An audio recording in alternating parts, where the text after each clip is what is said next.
My aunt told my husband, "I'm too emotional." To stay married, I walked into the kitchen mid-argument, just in time to hear my aunt tell my husband, "She's too emotional to stay married. You deserve a stable wife." And my husband, my calm, sweet, allegedly rational husband, just stood there blinking like he'd been hit by a pop-up ad. I said, "I'm sorry, what did you just diagnose me with, Dr. Phil's evil twin?" She spun around like I'd interrupted her TED Talk.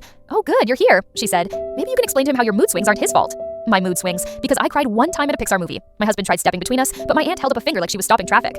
"Sweetheart, let me finish. He needs to know what he signed up for." I snapped. "He signed up for me, not for you auditioning to be his emotional support aunt." She sniffed dramatically. "I'm just trying to save your marriage. No man wants a wife who cries so easily." I laughed, like full-blown villain laugh, because this woman has cried over expired coupons, wilted lettuce, and the finale of American Idol Season 7. She crossed her arms. "See, you're being hostile. Emotional instability." My husband tried again. "Aunt Linda, I never said..." She cut him off. "Honey, blink twice if you need rescuing." He blinked. Naturally. Because blinking is a bodily function and not a coded cry for escape. She gasped. "Oh my God, he blinked. You trapped this poor man in emotional quicksand." I looked at him. "Stop blinking." He froze his eyes open like a dehydrated owl. My aunt continued her monologue. "She shouldn't raise children. She'll turn them into little emotional hurricanes."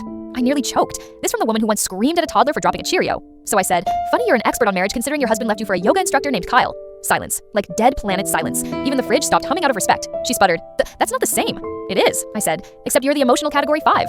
Her face went crimson. My husband actually whispered, "Oh no," like he was watching a building collapse in slow motion. Then she went for the nuclear button.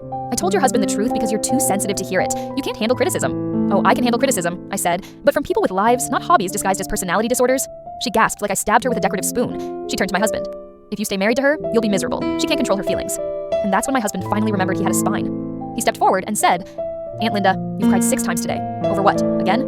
Her mouth twitched. That's unrelated." I listed them. "Your muffin was too dry. The dog looked sad. You thought you lost your sunglasses. They were on your head. A commercial about antihistamines. The Wi-Fi went down for 2 minutes. And someone used the last paper towel." Each item made her flinch like emotional dodgeball. My husband finished with, "If anyone here is unstable, it's you." She stuttered. You're brainwashed. She's manipulating your emotions." He sighed. "I'm literally just talking." She stormed toward the living room threatening to leave, but not without flinging one last dramatic grenade. "You'll regret this when your marriage crumbles." I said, "We'll send you a postcard from our emotional ruin." She spun with wild eyes. "You see? Too emotional." And then she slammed the door so hard a picture frame fell off the wall. We both stared at it. My husband whispered, "Think she's coming back?" I shrugged. "She'll probably cry in the car first." And sure enough, 10 seconds later, we heard her wailing in the driveway like a ghost mourning Wi-Fi outages. My husband wrapped an arm around me. "Just so you know, I love your emotions." I smirked. "Good. You're gonna see a lot of them when your aunt texts me an essay later." Spoiler, she did. But the best part? My husband replied to her paragraph-long meltdown with, "Sorry, Aunt Linda, I'm too emotional to read this right now."